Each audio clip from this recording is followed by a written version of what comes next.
Welcome to the Society Pod, a podcast for entrepreneurs, marketers, and leaders. Here's your host, Jessica Yarmy.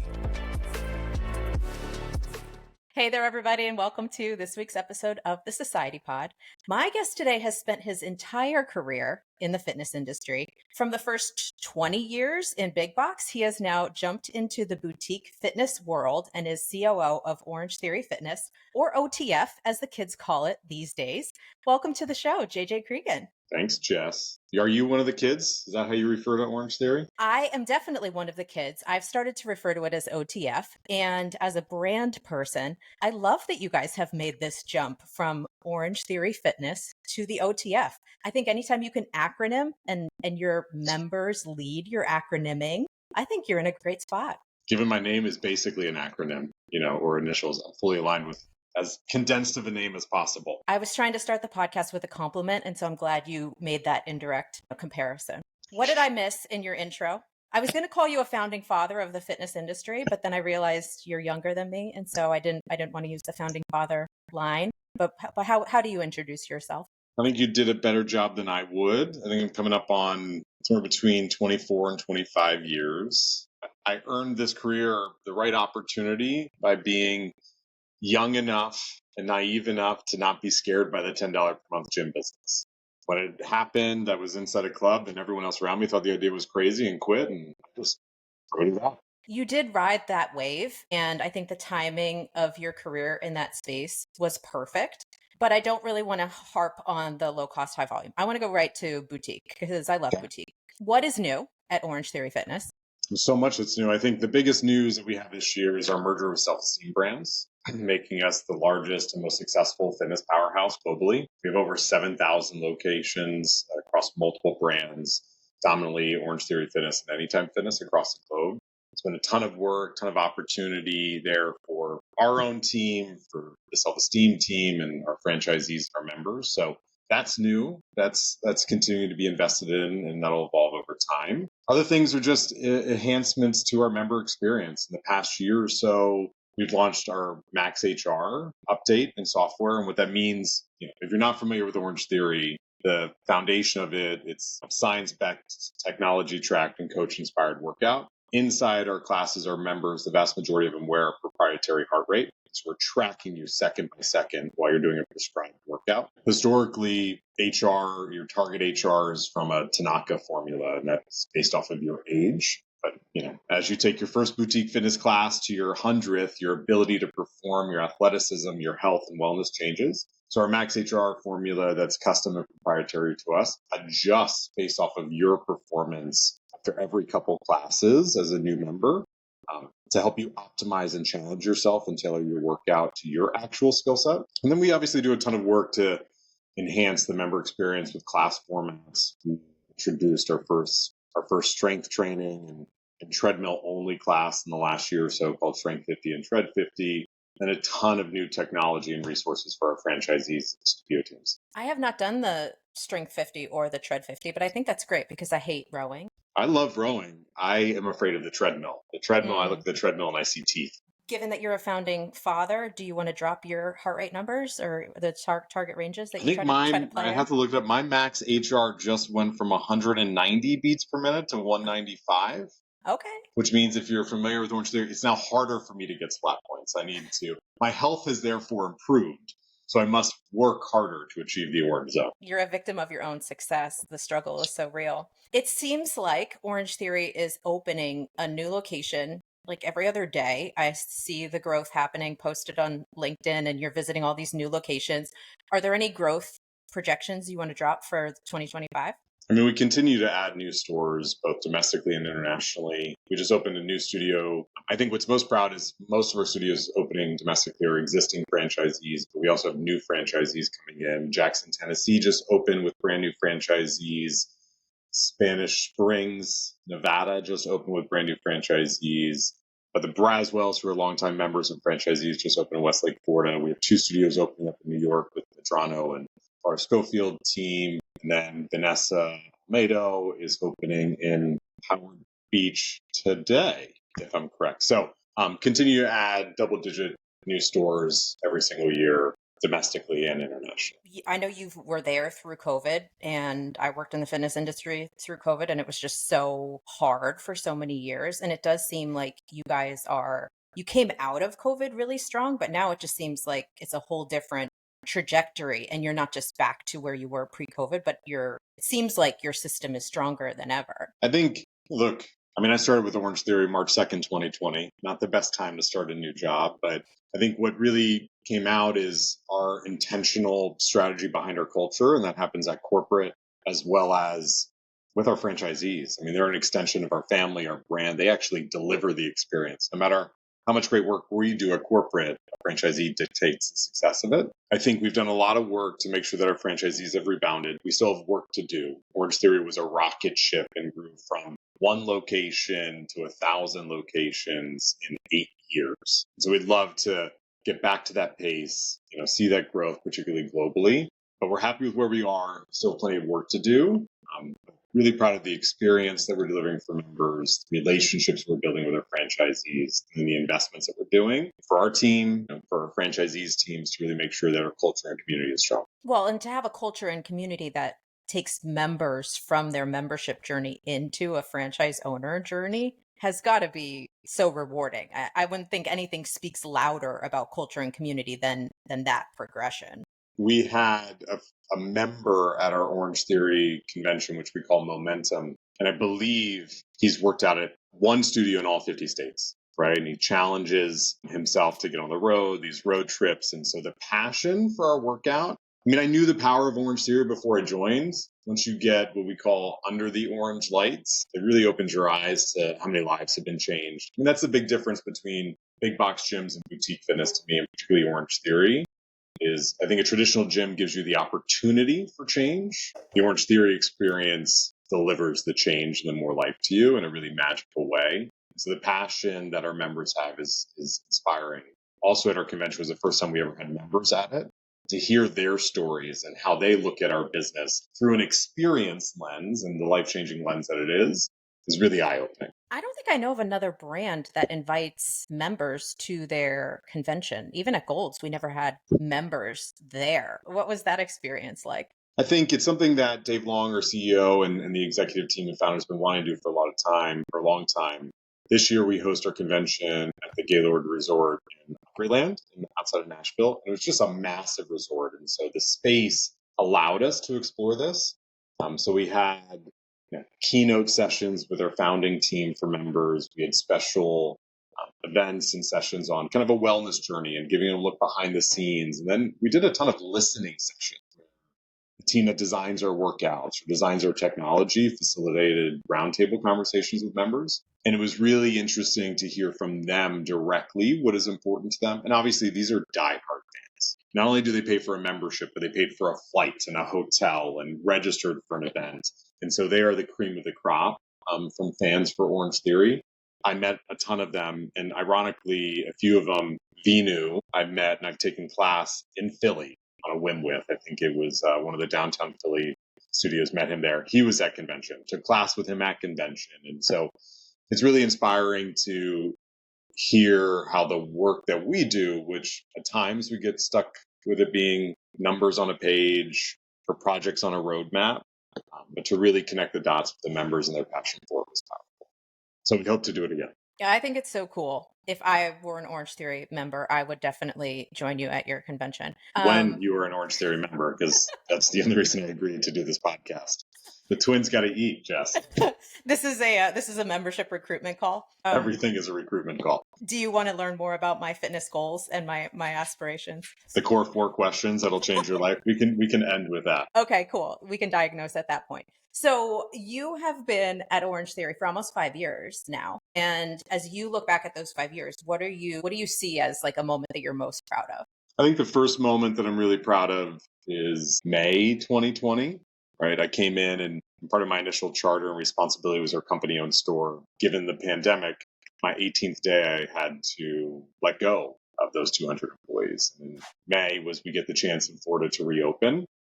I think when you start a new job and the next chapter of your career, it's always tough because normally you step right into the mix. You have to do X while learning, while meeting people, while building relationships. The pandemic and that closure period was scary. It was frightening. But what it allowed me to do is to really get to know my team and some of those core team members without the distraction of the everyday business, and to really focus on the values and principles of our team, get to know each other, plan, strategize, contribute to not only our company owned stores, but the brand overall. And so opening was really powerful because we had spent 2 or 3 months just building those relationships and that trust. I think I was here when we hit our 15th.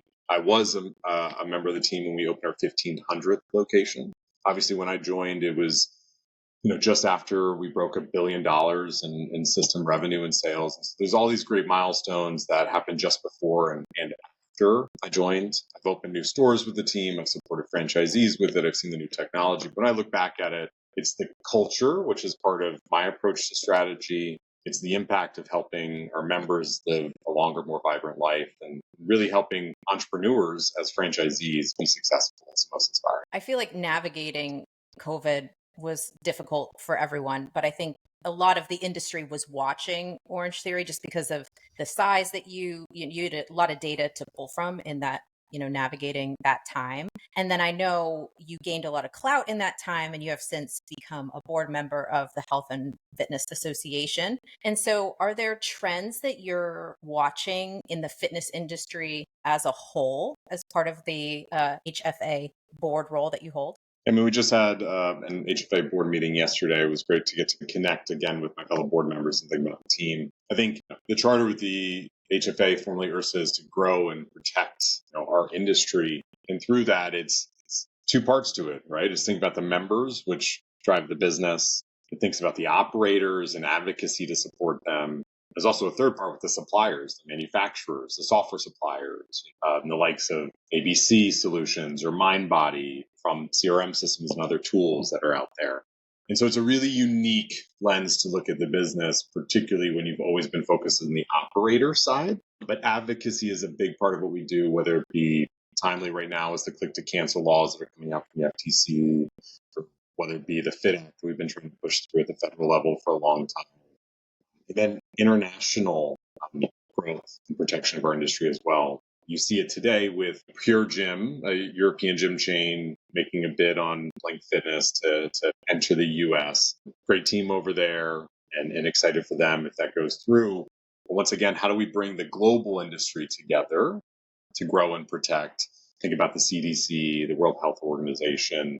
Whatever's good for the health and wellness of the population is good for your business, good for my business, and good for the world. Yeah, it's always that fine line between, I think we all get stronger if we share learnings and we share data as an industry, but then there is still such a cutthroat element of we are all trying to survive, especially through the difficult time that COVID was. And so I know the Health and Fitness Association has a monumental task in front of it, but I think with people like you in the mix, Adam Zaitsev, others that are really good representatives of the total picture as well as, the micro picture of their individual brand. I have all confidence that you guys will be able to get the job done. But does it have to be cutthroat? I really don't feel like it does, because I think there's so many people who are sitting on the couch, and you and I have talked about this for years now, of just can we get the 80% of the population that does less than the physical activity requirements?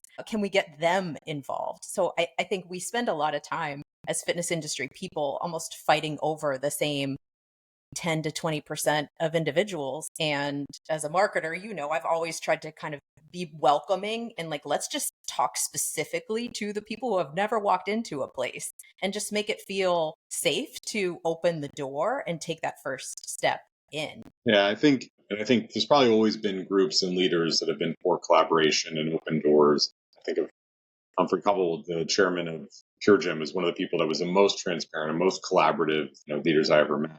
I definitely don't love it when another boutique fitness studio opens up across the street from an Orangetheory or a fitness center that I own and operate or am responsible for the performance of. But at the end of the day, it's that competition, that operator is going to be different than me. No one's going to be exactly the same as any business that I ever operate or going to be exactly the same as Orangetheory. Two, there's plenty of customers to go around. And if we get the collective if we get good at communicating the opportunity and acknowledging that fitness and wellness help us live longer, help us live better, to contribute to longevity. There's plenty of customers to go around. So I love it when I find white space to grow and there's no competition. I love it when I see someone doing something good that inspires me to be better. And I love it when I meet another operator like yourself or others that are willing to kind of give you a peek behind their curtains. That way you can help them get better and you in turn can get better yourself. And I know you spent a lot of time in big box and then now you're in boutique. And I think we know that big box members usually engage in some form or fashion in boutique.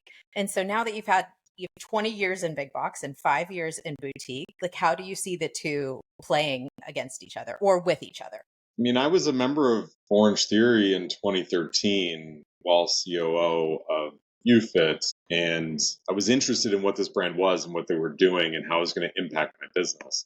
The most unique thing that I saw was the complementary nature of the business. At the time, there were a lot of scan tags on car key rings, and I would walk into an Orangetheory and see tons of LA Fitness or Lifetime or even UFit key tags there. And I would see the members take class on Tuesday and then lift weights on Wednesday. And so that's how I leverage it.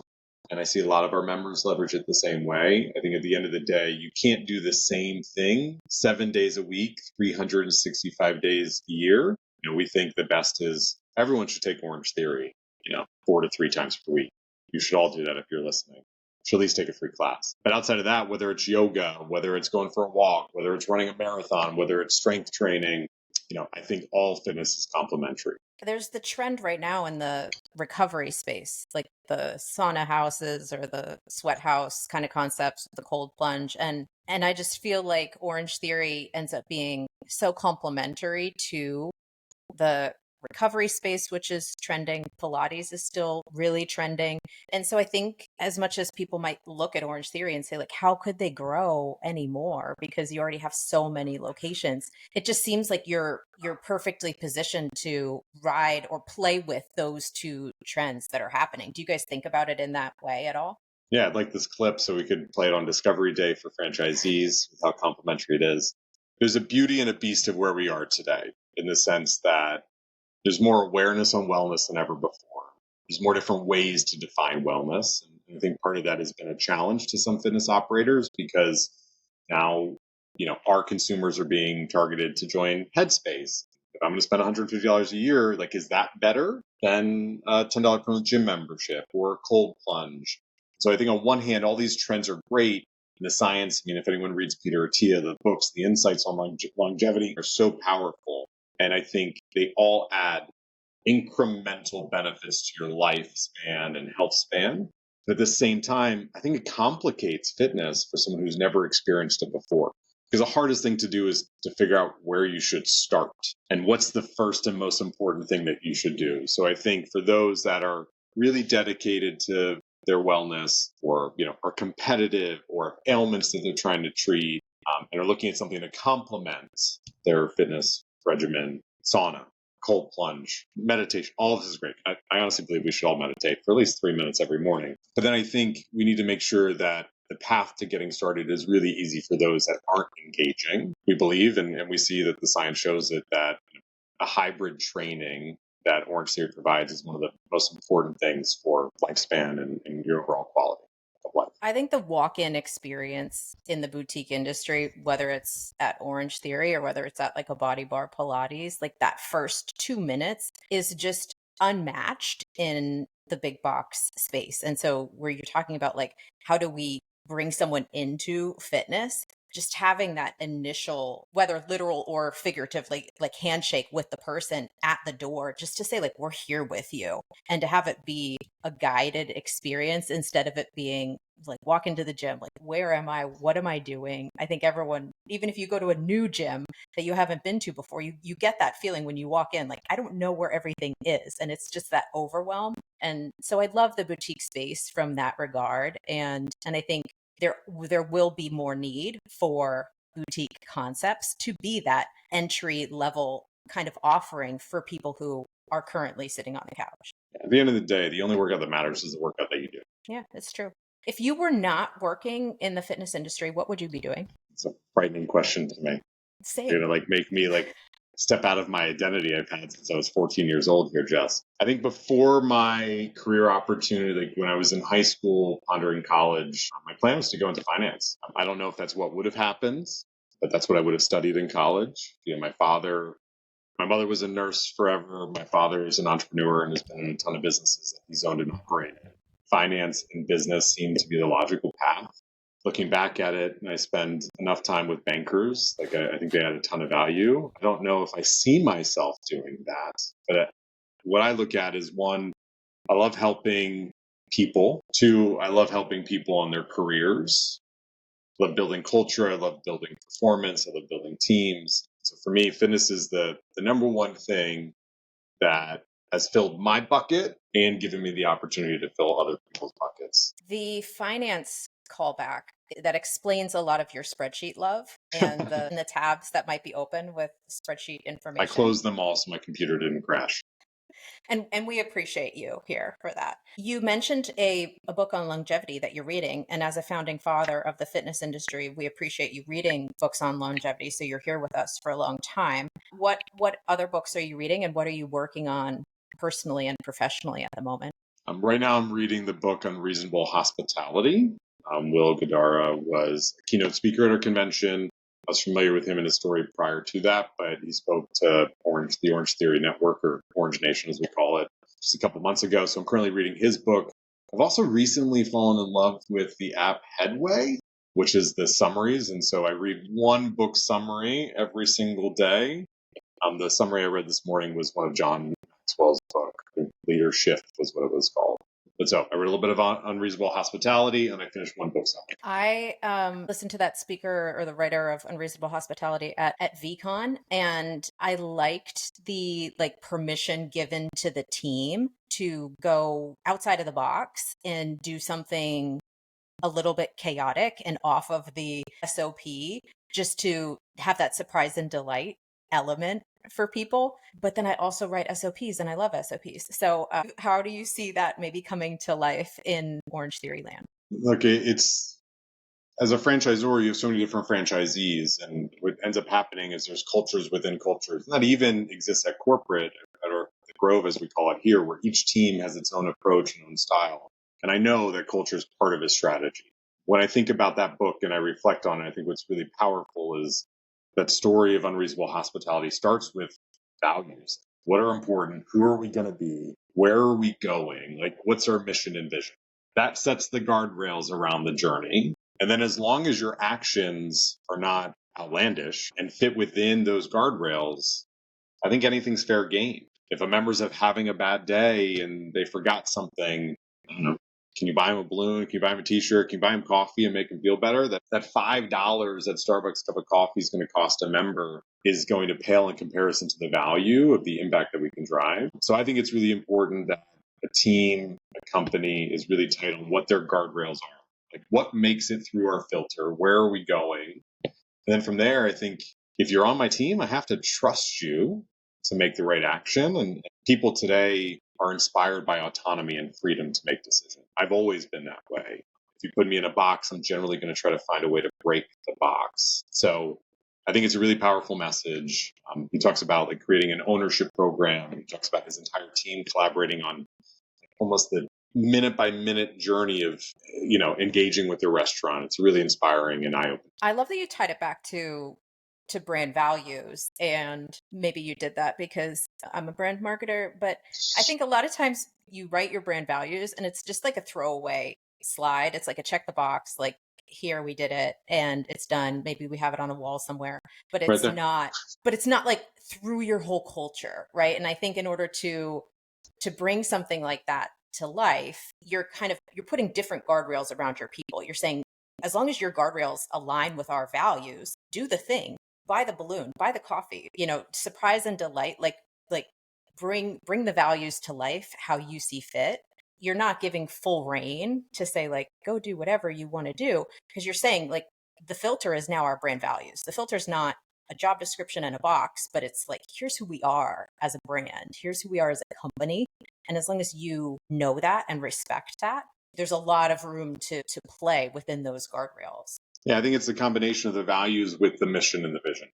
right? It has to be aligned with the values and it has to support you on the journey to achieving that mission, right? Because something could fall square within the values, but could be negative to the path that you want to achieve. So I think it's a combination of both that kind of build that fence and guardrail around it. But I'm 100% aligned. I think everybody's going to make mistakes. It's the intentions behind it that dictate whether you get a second chance or a third chance or not. I love that. Is there a time that you've been on a low or in a setback kind of season? And what did you do to get yourself out of that low? Or how did you get yourself into or navigated through a comeback season? When I left, where you and I spent time working together, you fit health clubs, and prior to transitioning to Orangetheory, I feel like I didn't work for a year. I think I was with my wife, Megan, one moment, and I told someone that, I didn't work for 8 months.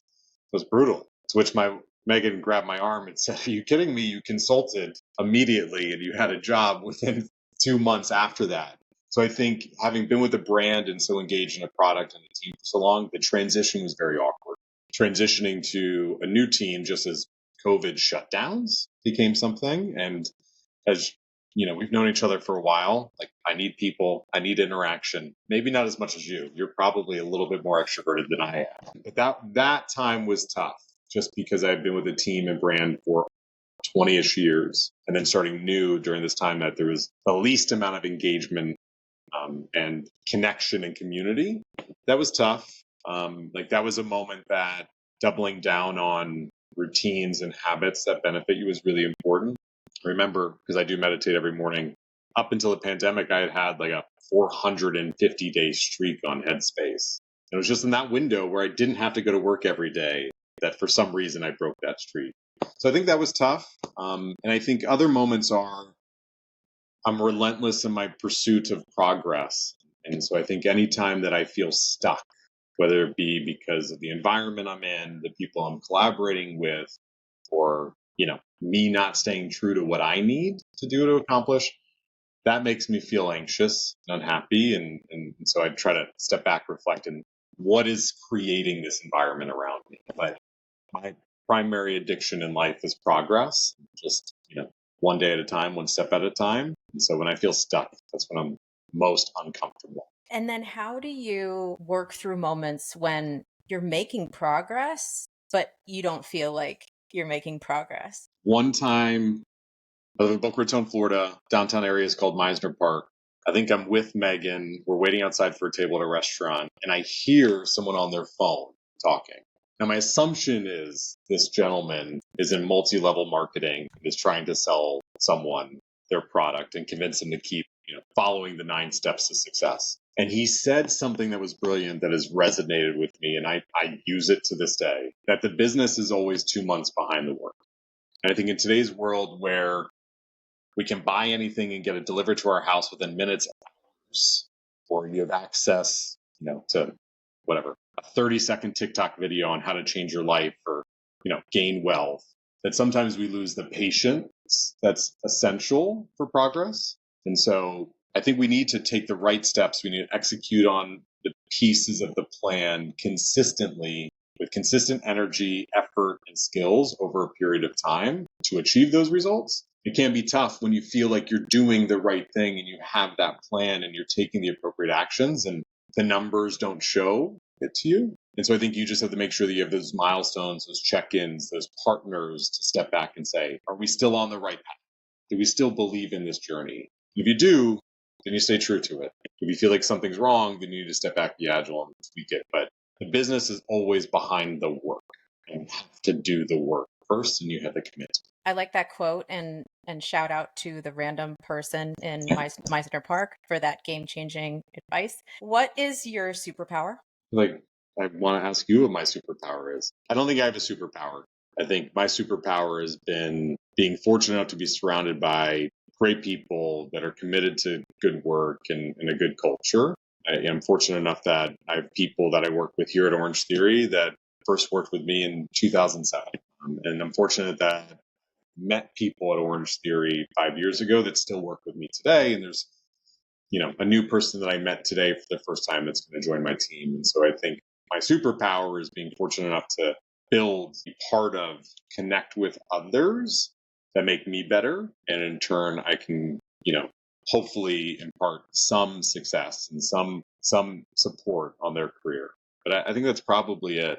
I would have said your superpower is taking in inputs from a lot of different directions, even if they're conflicting opinions from your own, and digesting all of them to come up with the best path forward. And I think that's a really remarkable skill to have. And as a founding father, I think the fitness industry should feel confident that you are guiding it forward in the correct direction. But I think it takes multiple people to make that a reality, right? Like, you're very different than me. We're not always going to agree on everything, but the trust, the collaboration has to be there for me to, I guess, for my eyes and ears to be open to those ideas. I think about my teammate here, Devin LeBron, who's our SVP of Innovation. He is by far one of my favorite people to negotiate a contract with an outside partner with, because I'm very linear in my approach. Step 1 through 10. What's the logical next step to take? Devin, head of innovation, he starts in the sky with his part. He's like, where do we want to end up by the year 2030? And together, the partnership between the two of us, taking his perspective and my perspective and his approach and my approach, it's really a magical experience. So I really enjoy partnering with people that provide a different perspective. Yeah, that's really cool. And I could only imagine what those negotiations are like with the scope of. Let's not call them negotiations. Conversations, yeah. Discussions, polite discussions always. Is there anything that we have not talked about today that you want to talk about, or anyone on your team that you want to shout out that we haven't talked about yet? I think at the end of the day, we all have the choice to be the reason that something doesn't work or to be the reason that it does work, right? And so I think going back to the conversation on reasonable hospitality or the opportunities that are in front of you, I think whether you're a personal trainer inside a fitness center, whether you're a member thinking about getting into the fitness business, I think it's up to you to decide if you're the reason it works or not. And so at OTF, we're very focused on being the reason it works for our business, for our franchisees, for our members, for their teams. So we do our best to do a lot of listening there. And so if you're on that journey, just make sure your eyes and ears are open. And then go to orangetheory.com and sign up for your first class for free now. I will do that, JJ.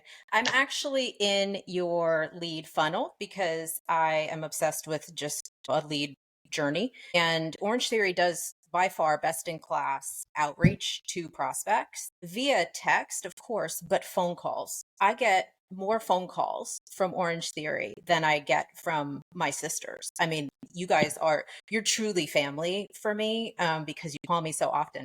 But Clearly, it's not a high bar. But I think it's great. And I think that's what a lot of fitness centers miss is it's like a field of dreams approach. Like if we build it, people will come. And the hustle that's behind Orangetheory, and it does come from culture. It's not just one location that's like that. Like it is a culture of, yes, we've built this amazing thing, but then we're also going to hustle and make sure we get people in and we remind them that we're here. And whenever they're ready, we're going to be ready. And so I appreciate that about you guys. And I know a lot of that comes from you and the seat that you sit in. So every minute waited is a minute wasted. We'll just drop the mic on that one. Thank you so much for everything you shared with us today on this episode of the Society Pod. Thanks for having me, Jess. We hope you enjoyed this episode of the Society Pod.